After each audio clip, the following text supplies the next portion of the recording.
চট্টগ্রামে ১১টি কারখানা বন্ধ করে দিয়েছে এস আলম গ্রুপ। কর্মকর্তারা জানান, অর্থ সংকটে এলসি খুলতে না পারা এবং কাঁচামাল সংকটে তাদের উৎপাদন বন্ধ হয়ে গেছে, যে কারণে বাধ্য হয়েছেন কারখানা বন্ধ করতে। এদিকে সদ্য কর্মহীন শ্রমিক, কর্মকর্তা, কর্মচারীরা বলছেন ভবিষ্যৎ নিয়ে তারা অনিশ্চয়তায় পড়েছেন। অনেকে জীবিকার প্রয়োজনে পেশা বদলের কথাও ভাবছেন। চট্টগ্রাম থেকে জানাচ্ছেন প্রণবেশ চক্রবর্তী, ক্যামেরায় ছিলেন বাবুন পাল। চট্টগ্রামের কর্ণফুলীতে এস আলম গ্রুপের ১১টি কারখানার মূল ফটক শনিবার থেকে বন্ধ। এর কারণ, বৃহস্পতিবার কারখানার কর্মকর্তা, কর্মচারী ও শ্রমিকদের উদ্দেশ্যে দেয়া হয়েছিল ছাঁটাইয়ের নোটিশ।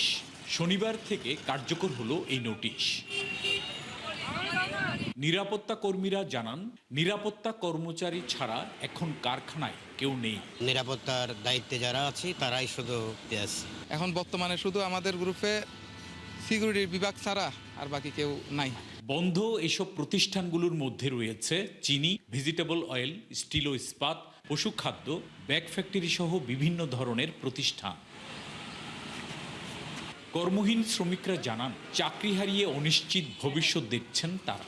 জীবিকার তাগিদে এরই মধ্যে অনেকে নির্মাণ শ্রমিক এবং মোটর শ্রমিকের কাজ নিয়েছেন। এখন তো মনে করেন সবাই বেকার হয়ে গেছে, ফ্যামিলি নিয়ে অনেক কষ্ট। আমাদের চাকরি নিয়ে এখন অর্ডার লিখে হচ্ছে 12 লিখছে, এখন 12ও নাই। রাস্তার মধ্যে সবাই অর্ডার লিখছে নিয়ে নামছে। অবস্থা খুব খারাপ। আমরা চাই ফ্যাক্টরি চালু হোক। ফ্যাক্টরি চালু হলে মানুষ সবাই ভালো থাকবে, ফ্যামিলি ভালো থাকবে। সরকার কি করছে না করছে সেটা দেখার বিষয় না, বরং হচ্ছে ফ্যাক্টরি চলে জনগণের লাভ হবে, কোনো ক্ষতি হবে না। এস আলম গ্রুপের একজন কর্মকর্তা জানান, এতদিন স্টোরে থাকা কাঁচামাল দিয়ে স্বল্প পরিসরে উৎপাদন অব্যাহত ছিল। এখন পণ্য আনতে এলসি খুলতে না পারার কারণে কারখানাগুলো বন্ধ ঘোষণা করা হয়েছে। তবে শোধ করা হয়েছে প্রতিটি কর্মকর্তা, কর্মচারীর বকেয়া। মিল বন্ধ থাকার কারণে প্রায় বন্ধ অবস্থায় আমাদের বেতন ভাতা চালিয়ে গেছে কোম্পানি। বোনাস বেতন সব কিছু দিচ্ছে, এই পর্যন্ত বেতন দিয়ে আসছে।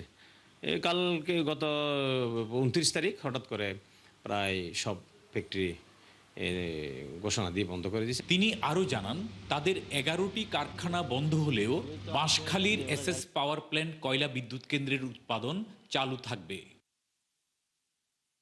প্রণবেশ চক্রবর্তী, ৭১, চট্টগ্রাম।